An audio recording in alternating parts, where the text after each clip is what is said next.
Now on Good Morning Ghana, earlier Fuseni Issa, who is a former member of parliament for the Kwakye North constituency, countered the John Mahama's stance on education funding as inconsistent, and he pointed out that Mahama had previously questioned the feasibility of free SHS, raising concerns about the logic and consistency of his current position. However, former Deputy Minister for Communication Felix Kwakye Ofosu argued the pledge by John Mahama to cover fees of level 100 tertiary students is feasible. He's feasible, and he also emphasized the need for the policy due to the high number of students unable to enroll in tertiary education because of admission fees.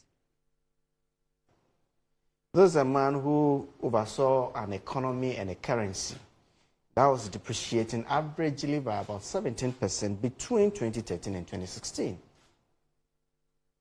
This is a man who today is promising that when you get admission to level 100 in public universities, he's going to waive all the, is it academic user facility fee or tuition fee, one of them, whatever it is. This is a man who, in another breath, is telling us that he is going to review free SHS to the extent that private schools are going to be brought under the umbrella of free SHS. So I'm not too sure about the consistency of the policy. Whether you take off private institutions at the tertiary level, include them at the free SHS level, I am not too sure what the policy is. It is a well-structured, well-thought-out plan. So you're saying that those who will enjoy this first year thing, sure, from the second year, they would have to rely on the student loan. Student loan plus. So what that means why can't they start with it? Because they are about to enter. When you're about to enter, the processes are such that you cannot latch onto it now. So you need to be in there for them to be able to assess you and then be able to do that. Of course, in future, we should be able to do it from the very onset. But at the moment, and Randy, this is being done in the midst of unprecedented economic hardships.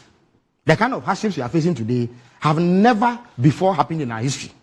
Let me remind you once again that a quarter of our population has gone without a food.